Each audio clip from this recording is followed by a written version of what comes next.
కావ్యని ఎందుకు బాధ పెట్టడం అని చెప్పి సుభాష్ అయితే కావ్య దగ్గరకు వచ్చి, కావ్య నీతో అంతా నిజం చెప్పేస్తాను, నా కొడుకు రాజు ఎలాంటి తప్పు చేయలేదు, నువ్వు నా కొడుకుని అపార్థం చేసుకుంటున్నావు, నా కొడుకు చాలా మంచివాడు, నా కొడుకు ఎలాంటి వాడంటే ఇప్పుడు నేను చెప్పిన విషయం విని నువ్వే ఒక్కసారిగా షాక్ అవుతావు అని చెప్పి సుభాష్ అన్నీ అంటూ ఉంటాడు. అది విని కావ్య అయితే మీరేం చెప్పక్కర్లేదు మామయ్య గారు, నాకంతా తెలుసు అని చెప్పి కావ్య అంటుంది.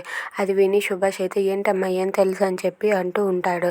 ఆ బాబు తండ్రి ఎవరో నాకు తెలుసు మామయ్య గారు, ఆ బాబు తండ్రి మీరే అని చెప్పి అంటుంది. అది విన్న సుభాష్ ఒక్కసారిగా షాక్ అయ్యి అలా ఉండిపోతాడు. ఇంతలో కావ్య అయితే రాజు దగ్గరికి వెళ్ళి ఇలా అంటూ ఉంటుంది, ఏమండి నేను ఎలాగైనా సరే సప్తనదులు దాటైనా సరే ఆ బాబు తల్లి ఎక్కడ ఉన్నా తీసుకుని వచ్చి ఇంట్లో పెట్టి అత్తయ్య గారి ముందు నిలబెడతాను, మీరు నన్ను ఆపాలని ప్రయత్నించినా నేను ఆగను, మీరు నన్ను ఆపాలని ప్రయత్నించకండి అని చెప్పి కావ్య రాజుతో అంటూ ఉంటుంది. అది విన్న రాజు అయితే అలా మౌనంగా ఉండిపోతాడు.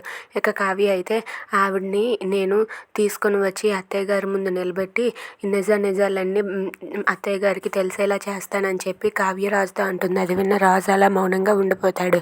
Thanks for watching friends, please subscribe.